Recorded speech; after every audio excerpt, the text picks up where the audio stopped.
Oralidade, mito e cultura africana.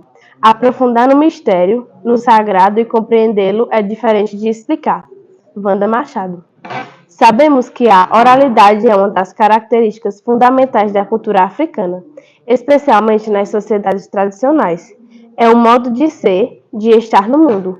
Podemos considerá-la, na atualidade, como um importante instrumento metodológico para a reconstituição e continuidade da história local. A história africana tem letras brasileiras. Ela é imprescindível para a conservação da tradição, dos mitos, das lendas, das epistemologias dos seus diferentes povos, e é por meio dela que a palavra faz-se elemento produtor da história, formador da comunidade, da pessoa e de tudo o que existe. É com a palavra que se educa. Ram Pater Ban ensina que nenhuma tentativa de penetrar a história e o espírito dos povos africanos terá validade, a menos que se apoie nessa herança de conhecimentos de toda espécie, pacientemente transmitidos de boca a ouvido, de mestre a discípulo, ao longo dos séculos. Não é possível conhecer a história africana e afrodescendente sem ouvidos dóceis. Por isso, falamos uma educação para a sensibilidade, cujo o ensino só pode ser dar de boca perfumada a ouvido dócil e limpo, ou seja, inteiramente receptivo. A oralidade apresenta-se como uma subversão constante, pois é contingente, preservando seu conteúdo. É dinâmica e, por ser dinâmica, supõe a interação e assim a voz.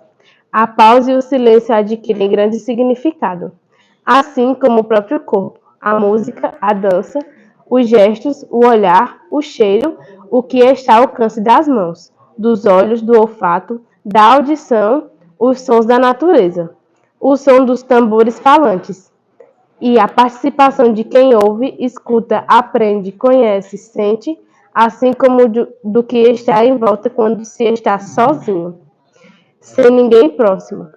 Dessa forma, é sempre um mistério que envolve o que foi, o que está sendo e o que pode vir a ser. A tradição é mantida por meio de histórias, símbolos como os adinkras dos povos Akan, de Gana, Costa do Marfim e Togo. Contos, provérbios, oriquis, mitos recontados, que muitas vezes são alterados em função do bem comum, dos acontecimentos locais e em acordo com a realidade de cada comunidade. Assim, a tradição oral é preservada e os princípios e valores continuam sustentando e preservando as identidades das comunidades, além de permitir conhecermos as particularidades da cultura de origem dessas histórias. Nesse contexto, Eduardo Oliveira afirma que a maioria das culturas africanas encerra sua sabedoria na forma narrativa dos mitos, talvez porque os mitos não segreguem as esferas do viver. Não separa realidade de política, ética de trabalho, conhecimento de ação. Também porque o mito mantenha seu poder de segredo e encantamento, pois ao mesmo tempo em que revela, esconde e, ao mesmo tempo que oculta, manifesta. E num caso ou no outro, ele encanta, seja pela beleza implícita, seja pela beleza encoberta. Em todo caso, a ética vem transvestida de estética, seja na palavra, no vestuário, na música, na dança ou na arte. A vida é uma obra de arte e em seus segredos são transmitidos através de mitos que têm a função pedagógica da transmissão do conhecimento ao mesmo tempo em que sua forma de narrativa acaba por criar a própria realidade que se quer conhecer. O mito é lugar de fonte e, ao mesmo tempo, em que significa a cultura.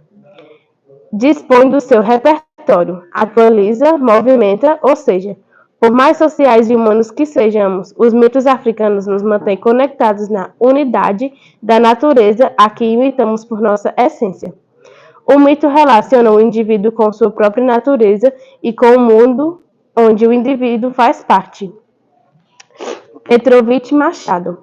O mito é encantamento, imprime uma ética para uma ação perpetuando saberes ancestrais, pois tudo o que existe está na ancestralidade. Ela é o êxtase, o vazio e a plenitude. É o que dá forma. E o mito é o movimento da ancestralidade. É o seu conteúdo. Em cada pedacinho de mito, em cada pedacinho de oralidade, encontra-se conhecimento, pois nosso corpo está entrelado ao conhecer, e o corpo é todo ele: cabeça, pele, cabelo, sangue, olfato, audição. E ele está impregnado de ancestralidade, é memória viva, pois é fruto da experiência. Assim, podemos dizer que o reconhecimento da maioria do corpo advém das nossas experiências em comunidade e advinda da cultura.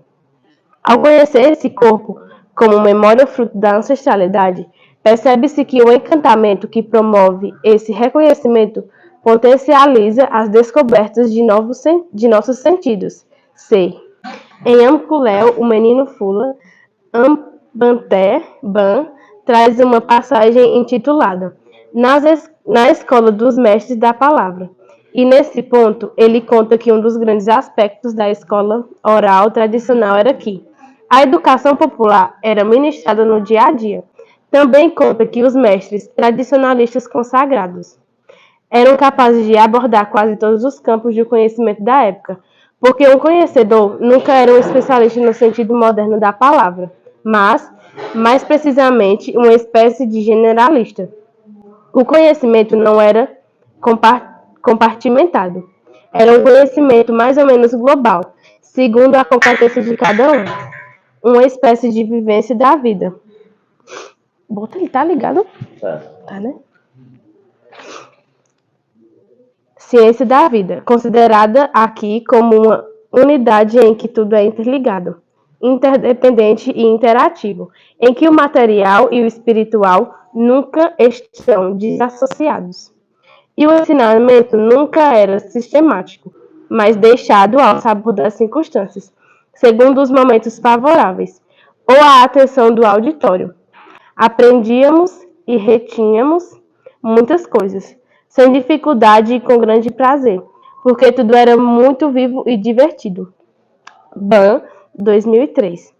A finalidade era, então, a transmissão do saber, ensinamentos que dizem respeito ao comportamento e à ética, representando modelos de conduta, concentrando a ética de uma comunidade, apreendendo o que há de mais importante nessa comunidade e que deve ser seguido. Vancina, 2010.